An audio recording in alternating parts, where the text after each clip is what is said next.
Think your life is hard? You wouldn't last a single day in medieval times. Modern comfort has made us soft, not weak, just wildly unprepared for what normal life used to be. Because medieval life wasn't a vibe. It was a daily survival horror game with 0 tutorials and 1 difficulty setting, Nightmare.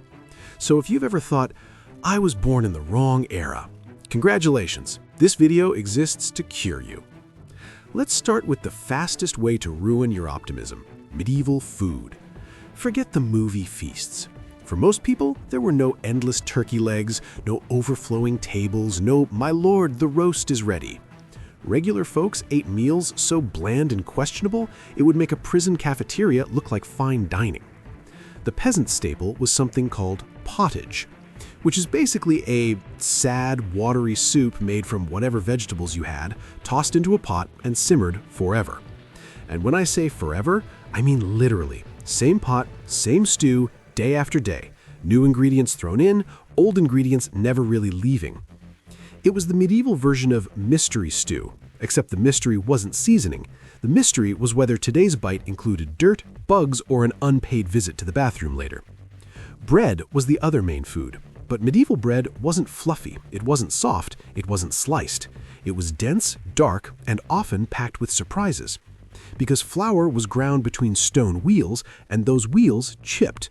So people were basically chewing bread mixed with tiny rock fragments every single day. That's why medieval skulls sometimes have teeth worn down like sandpaper got involved.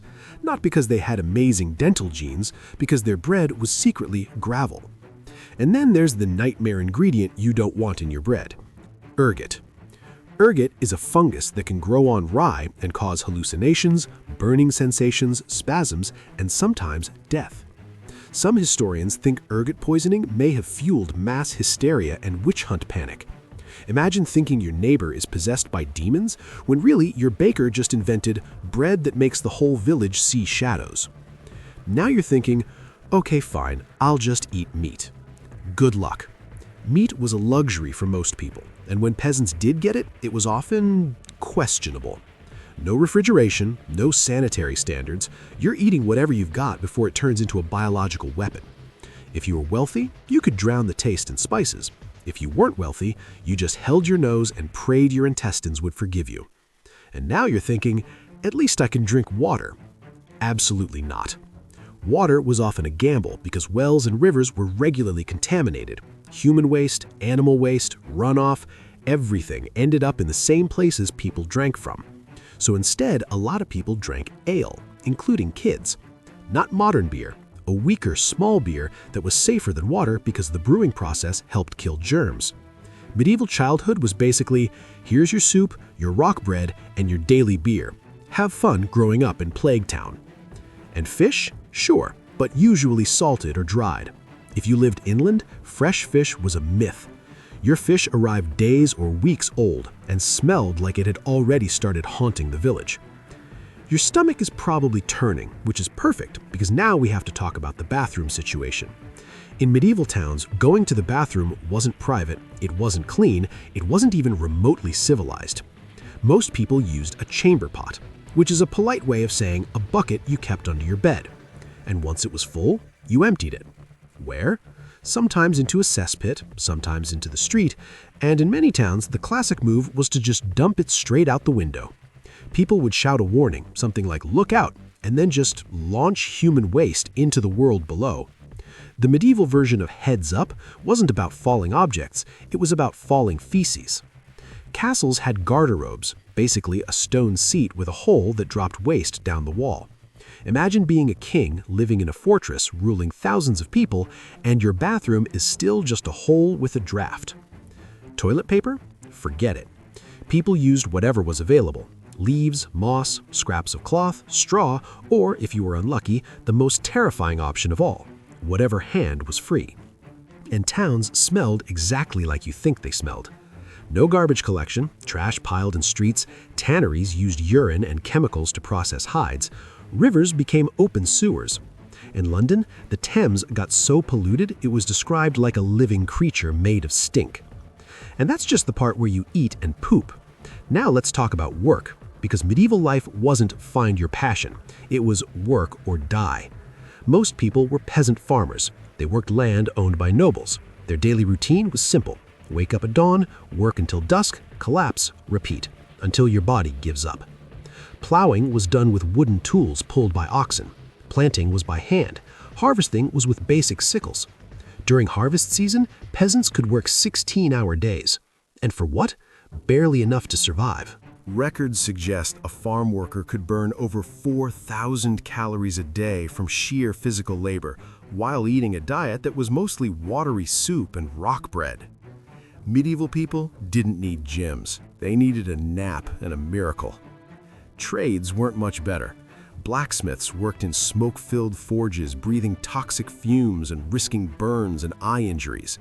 Tanners worked with urine and chemicals that stained their skin and made them smell so bad people avoided them.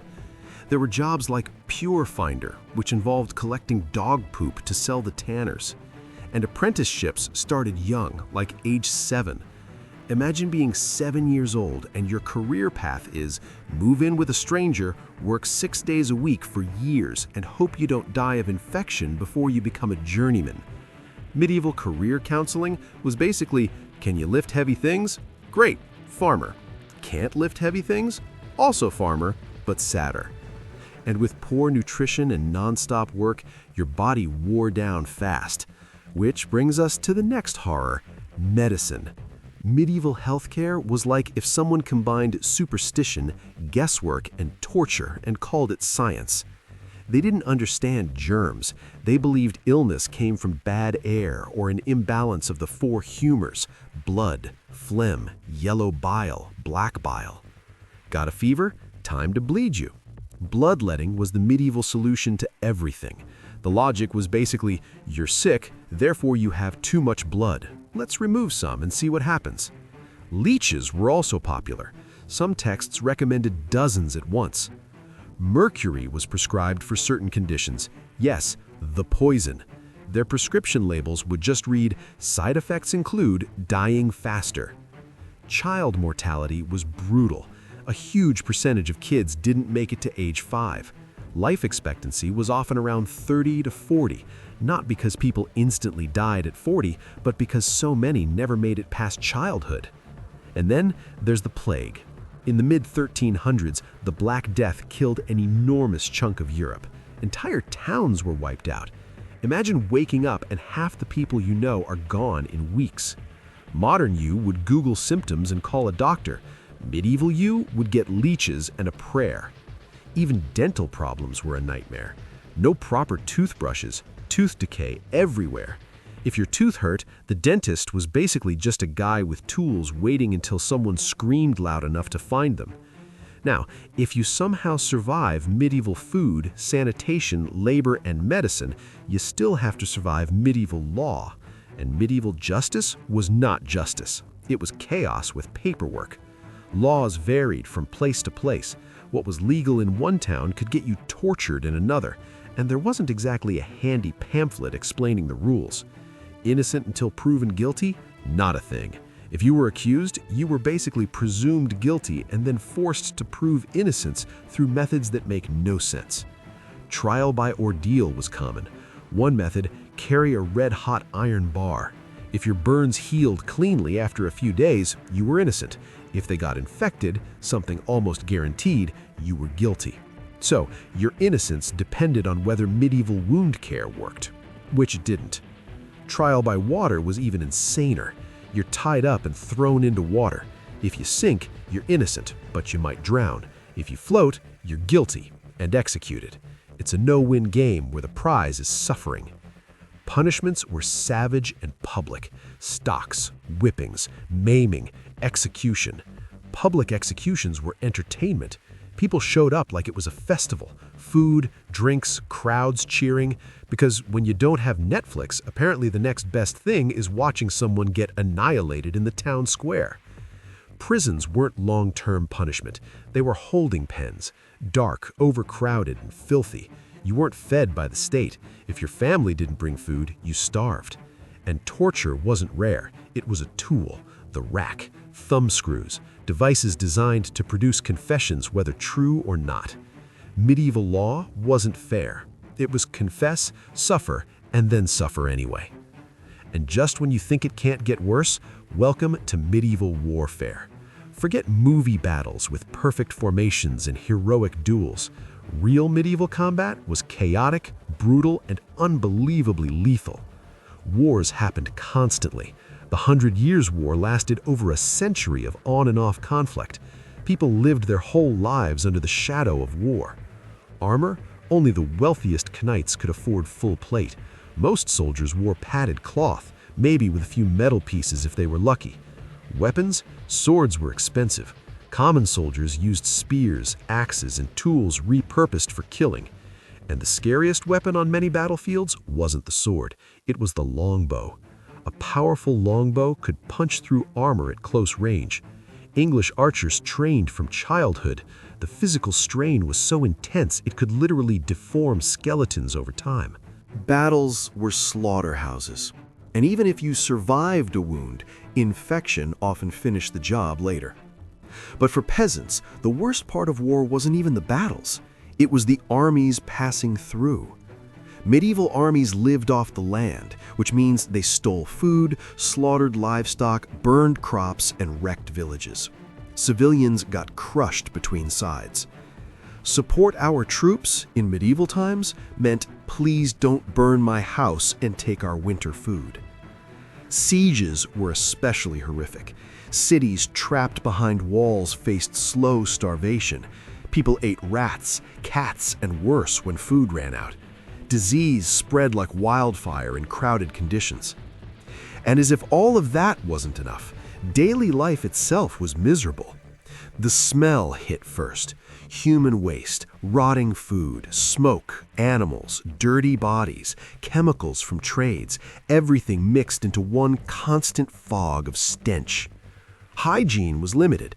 Many people bathed rarely. Some believed bathing opened pores and let disease in. Lice were common enough that combs for removing them were normal grooming tools. Clothing was rough, itchy, and rarely washed. People owned only a few outfits total. Shoes were thin leather, no cushioning, no support, just your feet against mud, stone, and winter. Privacy didn't exist. Many homes were a single room where everyone ate, worked, and slept. Beds were shared. Sometimes travelers shared beds with strangers at inns. Entertainment was limited and often violent. Executions, animal baiting, traveling performers if you were lucky. The social hierarchy was rigid. Most people were peasants. Social mobility was rare. You were born into your station and likely died there. Superstition filled every knowledge gap. Witches, demons, omens. An eclipse could cause panic. A weird sickness could be blamed on magic. Fact-checking was asking the oldest person in the village. So yeah, you might love the aesthetic, the castles, the swords, the old world vibe. But the reality? Medieval life was a non-stop struggle against hunger, disease, filth, brutal labor, random justice, and constant war. Modern life can be stressful, but at least your bread doesn't hallucinate you into accusing your neighbor of witchcraft. At least your doctor doesn't treat fever by draining your blood. And at least your toilet isn't a bucket under your bed. And at least when you drink water, you're not rolling dice with dysentery. So the next time you think life is hard, remember, in medieval times, surviving wasn't a goal, it was a daily miracle.